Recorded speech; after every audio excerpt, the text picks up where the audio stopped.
اعوذ باللہ من الشیطان الرجیم بسم اللہ الرحمن الرحیم۔ سب تعریفیں اس ذات واجب کے لیے ہیں جو پوری کائنات کا خالق و مالک ہے، اور درود و سلام محمد و آل محمد علیہ الصلوۃ والسلام کے لیے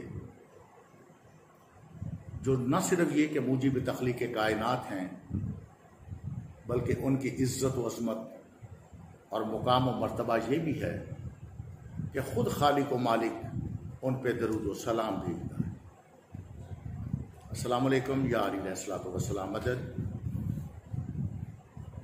مدینۃ العلم یوٹیوب چینل سے میں سامعین و ناظرین سے مخاطب ہوں۔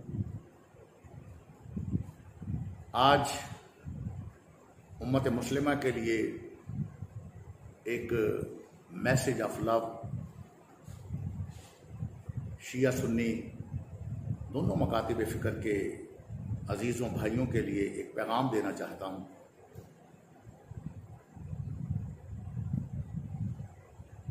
بہت باتیں ہو چکی، بہت لڑائی جھگڑے ہو چکے،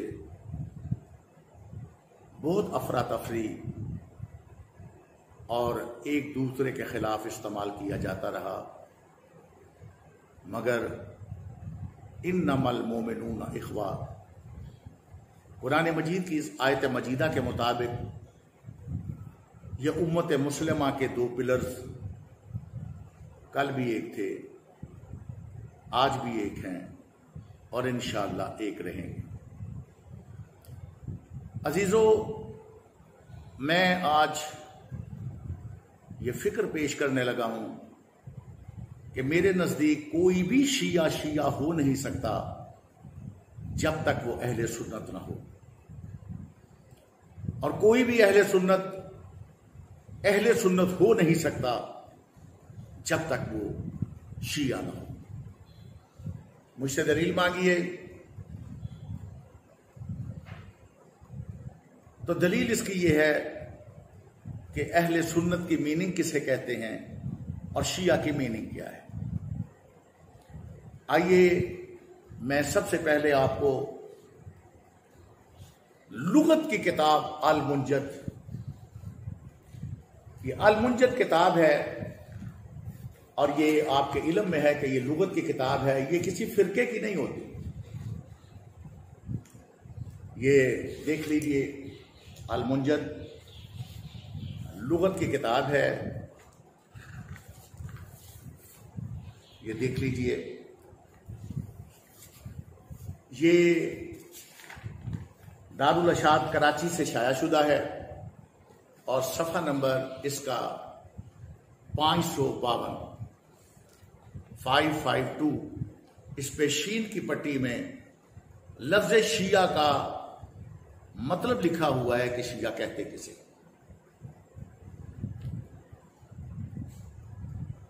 یہ لکھ رہے ہیں کہ شیعہ ہر اس بندے کو کہا جاتا ہے کہ جو بندہ محبت کرتا ہے علی اور اولاد علی کے ساتھ۔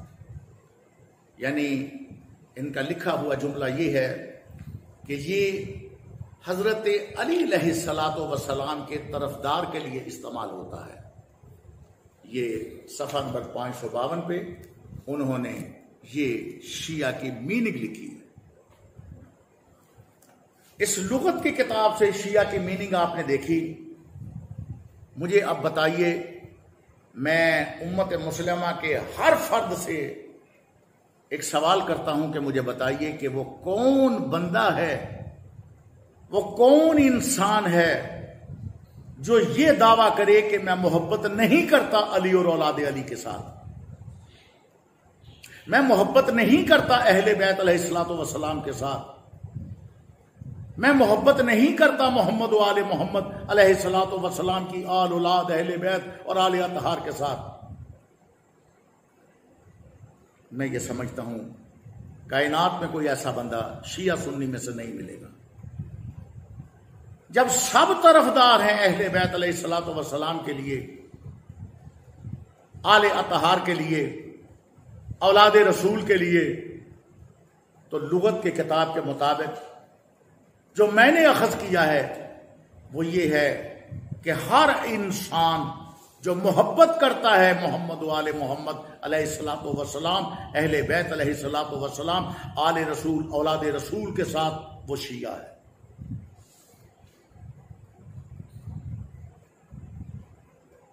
اور اہل سنت کسے کہتے ہیں؟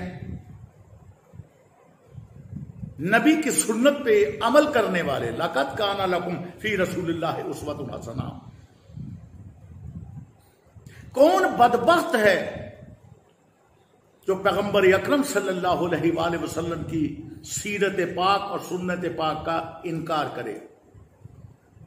کم از کم شیعہ سنی میں سے کوئی ایسا انسان نہیں جو سنت رسول پاک صلی اللہ علیہ وآلہ وسلم اور سیرت طیبہ پاک صلی اللہ علیہ وآلہ وسلم اس کا مخالف ہو یا اس پہ عمل نہ کرے یا اس کا منکر ہو۔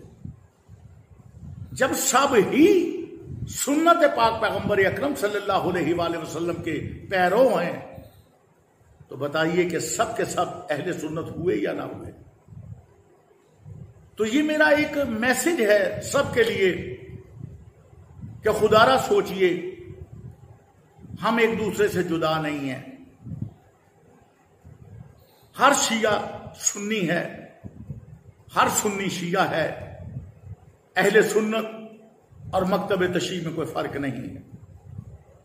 یہی وجہ ہے یہ دارالارشاد کراچی سے ہی چھپی ہوئی میرے سامنے، میرے پر تحفہ اثنا عشریہ موجود ہے، اور بہت بڑے محدث شاہ عبدالعزیز محدث دہلوی کی یہ تالیف ہے۔ اس کے صفحہ نمبر 26 پہ مولوی یہ فرماتے ہیں کہ صحابہ اولا اور جتنے بھی صحابیات اور جتنے بھی بزرگ تابعی ہیں اصل میں شیعہ اولا وہ ہیں۔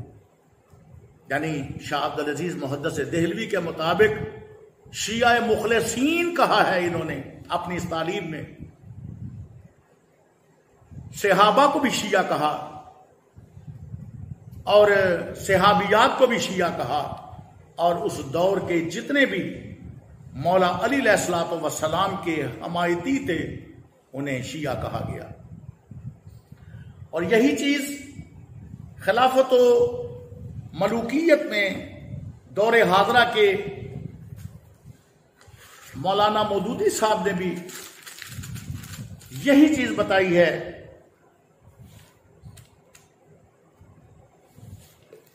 یہ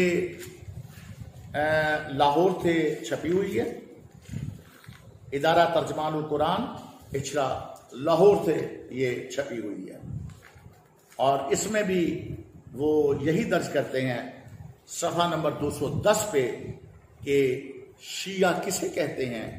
مولانا مودودی صاحب لکھتے ہیں کہ دراصل شروع سے لے کر آج تک حامیان مولائے کائنات علی ابن ابی طالب علیہ الصلوۃ والسلام کو شیعہ کہتے ہیں۔ اور پھر انہوں نے ایک اور بات بھی لکھی جو کم از کم معترضین حضرات کے لیے جو شیعہ سنی کو آپس میں لڑانے کے درپے ہوتے ہیں ان کے لیے ایک بہت اچھا مقالہ لکھتے ہیں صفحہ نمبر 180 پہ 180 پہ یہ صفحہ نمبر پہ یہ دشمن کا قول لکھتے ہیں ابن زیاد کا، یہ میرے پاس نکل آیا ہے، یہ موجود ہے 180 میں کہ شیعہ کون ہیں، کربلا میں شیعہ کہاں تھے۔ تو وہ لکھ رہے ہیں کہ اس کے بعد تمام شہدائے کربلا کے سر کاٹ کر کوفہ لے جائے گئے، اور ابن زیاد نے نہ صرف برسر عام ان کی نمائش کی بلکہ جامعہ مسجد میں ممبر پر کھڑے ہو کر یہ اعلان کیا، الحمدللہ الذی اظہر الحق و اہلہ و نصر امیر المومنین یزید لعنت اللہ علیہ و حزبہ و قتل الکذاب ابن الکذاب معاذ اللہ ثم معاذ اللہ الحسین بن علی و شیعتہ۔ یہ مولانا مودودی صاحب لکھتے ہیں کہ دراصل کربلا میں ابن زیاد نے اپنی تقریر میں یہ واشگاف اعلان کیا کہ اس اللہ کا شکر ہم ادا کرتے ہیں کہ جس نے یزید ملعون کو فتح، نصرت اور مدد کے ساتھ غالب کیا اور قتل ہوئے میدان کربلا میں رسول کے نواسا اور زہرا صلوات اللہ علیہ کے جگر کے پارے مولا علی علیہ الصلوۃ والسلام کے فرزند اجمل امام حسین علیہ الصلوۃ والسلام، اور نہ صرف وہ قتل ہوئے بلکہ ان کے شیعہ بھی ساتھ قتل ہوئے۔ تو یہ سب حوالہ جات سے پتہ چلا کہ حامیان علی کا نام ہی شیعہ ہے۔ علی علیہ الصلوۃ والسلام کے ماننے والوں کو ہی شیعہ کہتے ہیں، وہ صحابہ ہوں، وہ صحابیات ہوں، وہ تابعی ہوں، وہ تبع تابعی ہوں، کوئی ہوں، وہ سب شیعان حیدر کرار ہیں، کیونکہ نسبت سے شیعہ کی میننگ تبدیل ہوگی۔ شیعہ کا میننگ معنی جماعت یا گروہ کے ہیں، درست ہے، لیکن اس کی نسبت کے ساتھ یہ لفظ اچھا یا برا بنے گا۔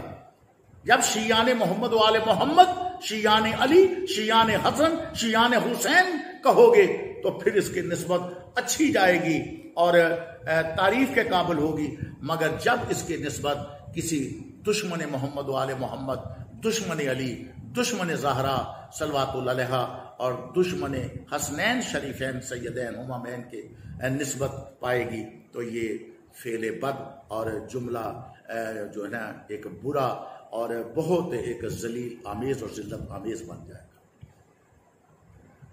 تو میں دعا کرتا ہوں کہ پاک پروردگار شیعہ سنی کا اتفاق قائم رکھے، شیعہ سنی کو اپنی نعمات و توفیقات سے منور فرمائے اور ان پہ زیادہ سے زیادہ رافع کرے۔ ان کے آپس میں جو گلے شکوے ہیں، فروئی اختلافات چھوٹے موٹے، وہ بیٹھ کے حل ہو سکتے ہیں، لیکن ہمارا خدا ایک دین، ایک اسلام، ایک قرآن، ایک سب کچھ ایک ہے، ہمیں بھی ایک ہونا چاہیے اور ایک ہیں انشاءاللہ اللہ پاک کے کرم و فضل اور احسان کے ساتھ۔ اور شیعہ مذہب، شیعہ مکتب اپنا تشیع، جس کے متعلق میں نے عرض کیا کہ کوئی بھی اہل سنت نہیں جب تک وہ شیعہ نہ ہو۔ میں اس تناظر میں بات کر رہا ہوں، یہ لغات الحدیث میرے ہاتھ میں ہے اور علامہ وحید الزمان اس پہ رقم تراز ہیں۔ علامہ وحید الزمان شیعہ کی میننگ میں ایک روایت نقل کرتے ہیں، شین کی پٹی میں، کتاب شین میں دوسری جلد ہے، لغات الحدیث ہے، اور یہ میر محمد کتب خانہ آرام باغ کراچی سے یہ شائع شدہ ہے، اور یہ الحمدللہ یہ اس کے میں صفحہ نمبر شین کی پٹی، شین کے باب میں 163 سے بس یہ نقل کرتا ہوں اور اس پہ آج کے پیغام کو میں ختم کر دوں۔ امت مسلمہ کا ہر فرد شیعہ ہے، امت مسلمہ کا ہر فرد محب علی ہے، محبان اہل بیت میں سے ہے، محمد و آل محمد علیہ الصلوۃ والسلام سے محبت و مودت رکھنے والا ہے۔ یہ روایت نقل کر رہا ہوں، صفحہ نمبر 163 اور باب شین سے، علامہ وحید الزمان۔ اور علامہ وحید الزمان کوئی محتاج تعارف نہیں ہے، صحیحین بخاری و مسلم بالخصوص ان کے سب سے پہلے مترجم ہیں اردو زبان میں۔ تو یہ لکھتے ہیں کہ حضرت صلی اللہ علیہ وآلہ وسلم ایک رات کو اپنے اصحاب سے باتیں کر رہے تھے مسجد میں، اتنے میں آپ نے فرمایا، لوگو جب تم اگلے پیغمبروں کا ذکر کرو تو پہلے مجھ پر درود بھیجو، پھر ان پر، یعنی یوں کہو علی نبینا علیہ السلام، لیکن جب میرے باپ ابراہیم علیہ السلام کا ذکر کرو تو پہلے ان پر درود بھیجو پھر مجھ پر۔ لوگوں نے عرض کیا، یا رسول اللہ صلی اللہ علیہ وآلہ وسلم، ابراہیم نبی علیہ السلام کو یہ عہدہ کیسے ملا؟ آپ نے فرمایا، معراج کی رات جب میں آسمان پر گیا، تیسرے آسمان پر پہنچا تو رکا، ایک ممبر میرے لیے لایا گیا، میں اس ممبر کے اوپر بیٹھا، نور کا ایک ممبر میرے لیے رکھا گیا، ابراہیم علیہ السلام ایک سیڑھی نیچے مجھ سے بیٹھے، باقی سب پیغمبر ممبر کے گردا گرد۔ اتنے میں مولا علی علیہ الصلوۃ والسلام نور کی ایک اونٹنی پر سوار آئے۔ میں لفظ بل لفظ کتاب سے میں نقل کر رہا ہوں میرے بھائی، میں اپنا کوئی جملہ، کوئی لفظ اور کوئی زیر زبر میں فرق نہیں ڈال رہا، بالکل میں نے کتاب کھولی ہوئی ہے، لغات الحدیث علامہ وحید الزماں، دوسری جلد، اور باب شین میں صفحہ نمبر 163 کی دوسری سطر سے میں نے یہ آغاز کیا ہے۔ مولا علی علیہ الصلوۃ والسلام نور کی ایک اونٹنی پر سوار آئے، ان کا منہ چاند کی طرح چمک رہا تھا اور ان کے ساتھی تاروں کی طرح ان کے گردا گرد تھے۔ تو ابراہیم علیہ السلام نے مجھ سے پوچھا، یا رسول اللہ صلی اللہ علیہ وآلہ وسلم، یہ کون ہے؟ کیا یہ کوئی بہت بڑا پیغمبر ہے یا مقرب فرشتہ ہے؟ تو میں نے جواب دیا کہ نہ پیغمبر ہے نہ مقرب فرشتہ ہے، یہ میرا بھائی، میرے چچا کا بیٹا، میرا داماد، میرے علم کا وارث علی ابن ابی طالب علیہ السلام۔ ابراہیم علیہ السلام نے کہا، یہ لوگ جو اس کے گردا گرد ہیں تاروں کی طرح، وہ کون ہیں؟ تو میں نے کہا کہ وہ اس کے شیعہ ہیں۔ یہ لفظ میں کتاب سے بول رہا ہوں، وہ اس کے شیعہ ہیں، یعنی گروہ محبین علی، یہ بریکٹ میں لکھا ہے علامہ وحید الزماں نے۔ اور میں نے کہا وہ اس کے شیعہ یعنی گروہ محبین علی ہیں۔ اس وقت حضرت ابراہیم علیہ السلام نے یوں دعا کی، یا اللہ محمد کو بھی، علی کے شیعہ، مجھ کو بھی، یعنی اپنی طرف سے دعا کرتے ہیں کہ یا اللہ مجھ کو بھی محمد و آل محمد علیہ الصلوۃ والسلام، اور ساتھ کہا کیا کہ مجھ کو بھی علی کے شیعہ میں سے قرار دے، مجھ کو بھی علی کے شیعوں میں قرار کر۔ اس کے بعد حضرت جبرائیل یہ آیت لائے، وَإِنَّ مِن شِيَّتِهِ لَإِبْرَاہِيمَ۔ بہت شکریہ، جزاک اللہ، اللہ حافظ، فی امان اللہ، یا علی۔